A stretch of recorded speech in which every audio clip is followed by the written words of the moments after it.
స్వార్థపూరిత గబ్బిలం. ఒకానొక అడవిలో పక్షులు జంతువులు కలిసి ఉండేవి. అవి ఆ అడవిని 2 భాగాలుగా విభజించాయి. ఒక భాగం జంతు జాతిది, రెండవ భాగం పక్షి జాతిది. 2 జాతుల మధ్య ఓ ఒప్పందం జరిగింది. ఇప్పుడు ఆ అడవికి రాజుగా ఎవరిని ఉంచాలి అన్న విషయంపై తర్జన భర్జనలు జరిగాయి. విషయం తేలక పరస్పరం దాడులు కూడా చేసుకున్నాయి. ప్రాణ నష్టం కూడా జరిగింది. ఈ విషయం అలా చాలా కాలం కొనసాగుతూ వచ్చింది. కానీ సరైన నిర్ణయం మాత్రం తీసుకోలేకపోయాయి. ఈ రకమైన పరిస్థితిలో స్వార్థపరురాలైన గబ్బిలం ఒకటి తెలివిగా ఒక జాతితో చేరడానికి సిద్ధపడింది. కానీ ఎవ్వరూ గబ్బిలాన్ని తమలో చేర్చుకోవడానికి ఇష్టపడలేదు. ఒకరోజు 2 జాతులు కలిసి సమావేశాన్ని ఏర్పాటు చేసుకున్నాయి. వాటి మధ్య వివాదాలు పరిష్కరించుకోవాలని కూడా అనుకున్నాయి. మిత్రులారా, కలహించుకోవడం వల్ల ఏ రకమైన ఉపయోగమూ లేదు. పక్షి జాతులన్నీ కలిసి పులిని అడవికి రాజుగా అంగీకరిస్తున్నాయి.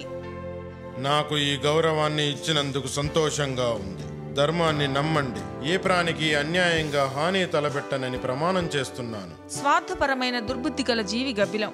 దానికి ఇప్పుడు విచారం మొదలైనది. తాను ఏ జాతిలో చేరితే తనకు లాభదాయకమో ఆలోచించసాగింది. అందుకని జంతువుల జాతిలో చేరాలనుకుని రాజుగారి దగ్గరకు వెళ్ళి, దయచేసి నన్ను మీ జాతిలో చేర్చుకోరా. ఓ, నీవు జంతు జాతిలో చేరాలనుకుంటున్నావా? ఇంతకీ నువ్వు పక్షివా లేక జంతువువా? నేనొక జంతువును. కానీ నీవు రెక్కలను కలిగి ఉన్నావు. నేను పిచ్చివాడిలా కనిపిస్తున్నానా? వెంటనే ఇక్కడి నుంచి పారిపో. నీవు జంతు జాతిలో చేరే విలువ లేనిదానివి. దయచేసి నన్ను మీ జాతిలో చేర్చుకోరా. నీవు పక్షి జాతిలో చేరడానికి అనర్హురాలవు. మొదట నీకు ముక్కు లేదు. రెండవది నీవు స్వార్థపరురాలవు. అడవిలోని జంతువులు పక్షులు నిన్ను విశ్వసించవు. మూడవది నీకు ఎలుక వంటి చెవులున్నాయి. అందువలన నీవు ఎలుక జాతిలో చేరిపో. సోదరులారా, మీకులో నాకు పొడవాటి చెవులున్నాయి. మీ మాదిరిగా నా చిన్నతనంలో పాలు తాగి పెరిగాను. దయచేసి నన్ను మీలో చేర్చుకోండి.